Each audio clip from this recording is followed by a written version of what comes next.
Hey guys, Trevor here with E-commerce Paradise, and today's episode is going to be all about if I knew then what I know now, I would, well, these are all the things that I wish I wouldn't have done or I would have done differently or I would have started all the way back then. It's 7 different things, and I'll go over them with you right now. So the first thing is I wish that I would have chosen a niche that was a little more profitable and less of a headache to handle.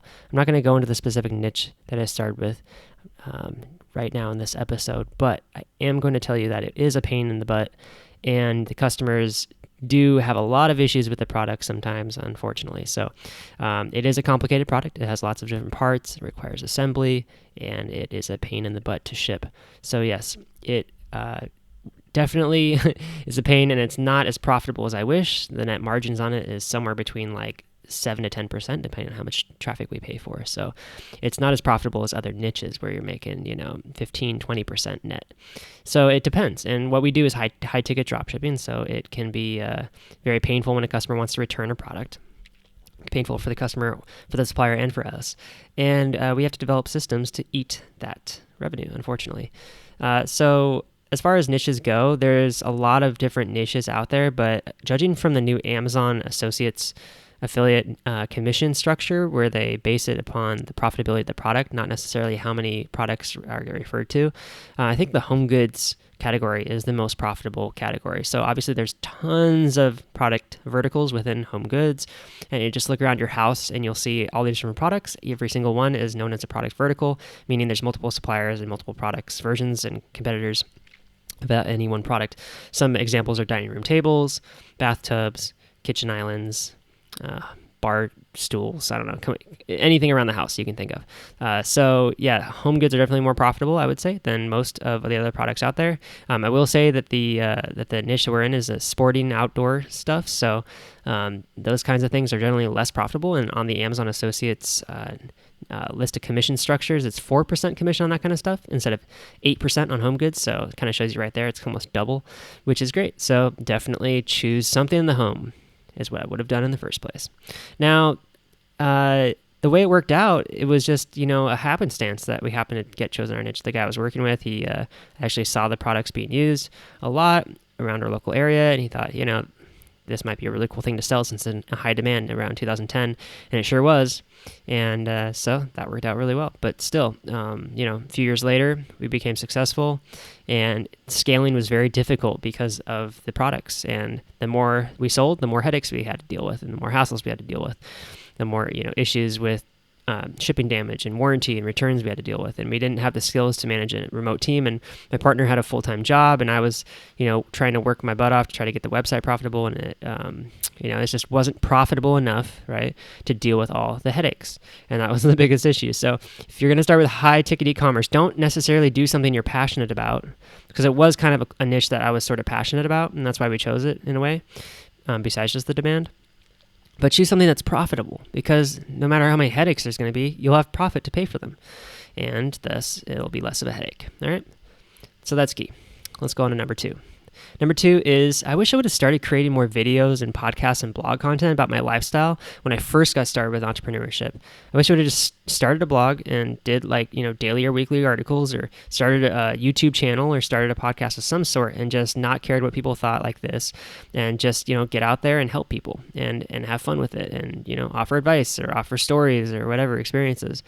And so I'm kind of doing that now with my YouTube channel and this podcast. And so my goal is to do that in the future and do it as often as possible, as often as life permits, and as often I feel inspired to offer cool advice and experiences and stories. So at least I'm doing it now, but I wish I would have done that back in 2010. All right, and then the next one is, I wish I would have stuck to my niche product in my one website.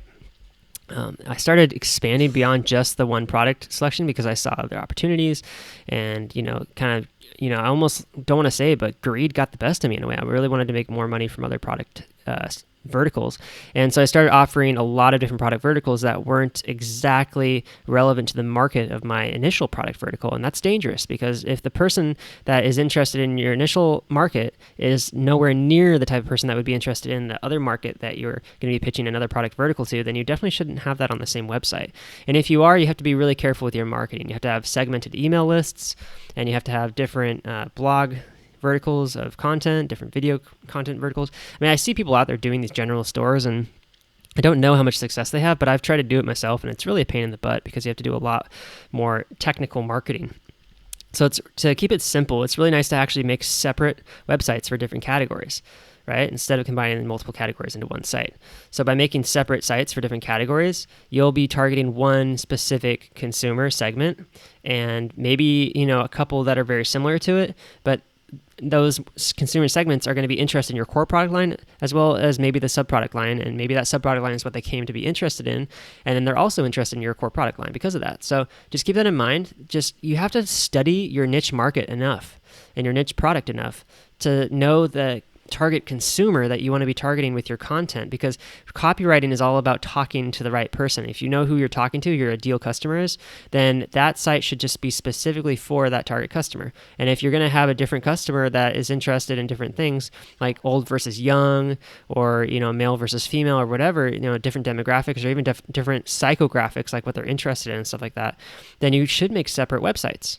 And that separate website could have categories that are even related to it within that site. And sure, you can link from that one site to the second site, but don't be combining multiple categories into one site that are beyond that one specific niche. It just gets more complicated. And sure, you could do it eventually, but it's going to be in the pain in the butt. So I wish I would have done that in the beginning instead of trying to expand. All right, the next thing is I really wish that in the beginning I started building a list and learning how to segment that list, and when I first got started. And I didn't really start doing this until like 2013, 2014. In 2010, I just didn't understand list building yet. And even in 2013, 14, I really didn't understand it that much either. I was doing it, but I wasn't really taking advantage of my list and asking people and segmenting those people and quizzing them and trying to send them more offers. So there's a lot that you can do with the email list that you can do the same kind of stuff on social media. But social media is getting harder to use organically without paying for your post to be put in front of people. Whereas a list, you can send people an email and it'll show up in their inbox right away, depending on how targeted your emails are and stuff like that. Of course, you might get thrown into the promotions folder, but still, people will see your email just like they see a post on their social media feed. And one email isn't any different from the other one. They all look the same in the inbox, so they are very likely to click yours and not just scroll past it if they like you. And so, of course, in the beginning, I didn't really understand this either, but providing value and asking permission first is always key before you sell somebody something.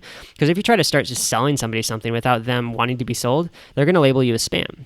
So you always got to ask the question, can I ask you a question? Can I sell you something? Are you interested in learning more about this? And if they say yes, then great. Go ahead and sell to them, because now they're telling you that you can sell to them. So that's key too. All right, and the next thing is, man, I wish I would have started learning how to use paid ads to get targeted leads a long time ago. I was so scared of paid ads for a long time because they cost money, and I was scared to lose money and waste money. But the truth is that paid advertising is really cool because it puts you at the top of the search engines, above everybody else, above all the organic stuff.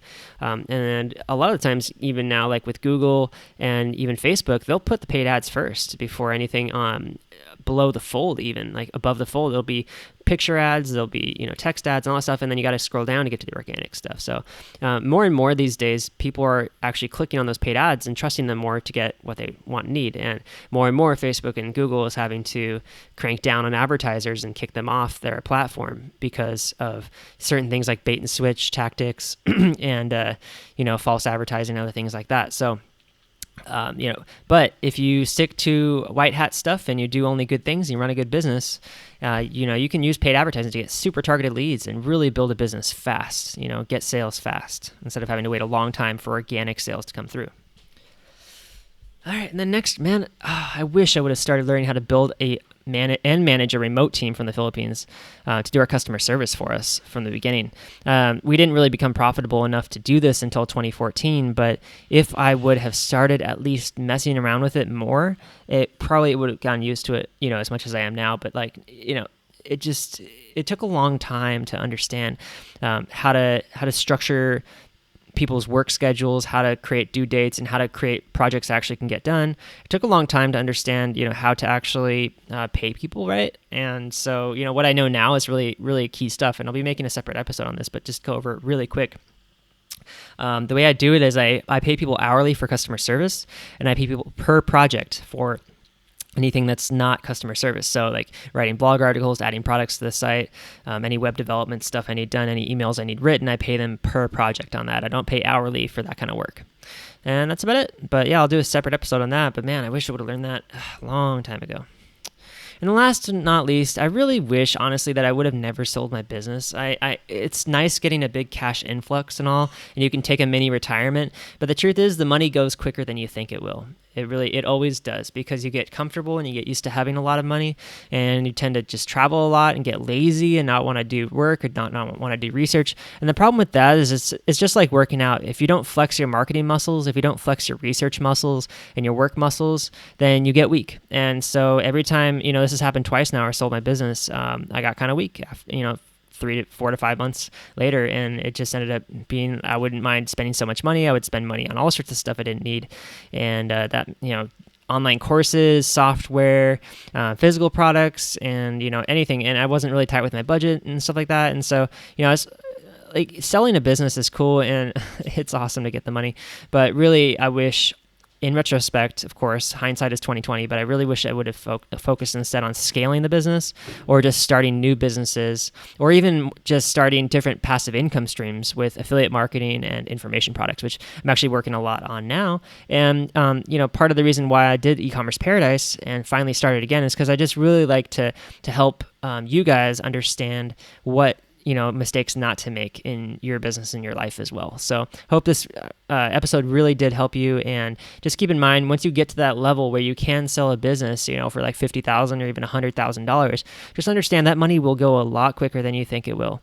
Having money in the bank is nice. It feels comfortable, and it really is a pleasure, right? But when that money's gone because you spent it all and you haven't started new businesses because you've been lazy, it is the worst feeling in the world. And yes, you have to get back to work, and it's kind of feels like going down from a mountain down to the village again to work, so but it is what it is, and you've learned a lot in the process, and you can always start and build new businesses and learn everything else over again because you've already done it and you know how to do it. So it's up to you, but in my opinion now, I'll just be scaling and starting new businesses and doing passive income streams and affiliate marketing, information products. That's kind of the lifestyle I choose, because I do know that it takes a long time to build these businesses, and these businesses will work, whether you're there or not. They do sell while you sleep. And so the beauty of that is that it if they are outsourced properly, they can be considered somewhat of a retirement plan as well. Even better returns come from e-commerce stores than any investment in the stock market. If you're looking at an e-commerce store that gets a lot of organic sales, upwards of 20% return, whereas with the stock market, your averages are down in the tens, usually, unless you're with a really good company that gets you more. But usually it's around that. All right, guys. Well, anyways, I hope you enjoyed this episode. These are just kind of my things and my sort of regrets, I guess. But, regrets are really never good to have. Instead, I just look at it like, that's okay. And this was kind of my journey and to where I am now, and I'm really glad that I did get started on this journey 7 years ago and almost 8 years ago now. And because if I hadn't, then I would be, I wouldn't have ever gotten to the place where I could say, I wish I would have done this or this or this or this or this. So it's good that I know this now, and then I'm working in this direction, do niche sites and do email marketing, do paid advertising, build and manage a remote team, choose niches that are more profitable and less of a headache, and create more videos and podcasts and blog content about my lifestyle. But, I'm also curious to hear what your guys' kind of like sort of regrets are, like things you wish you would have done from the beginning. So if you're watching this on YouTube, definitely comment below.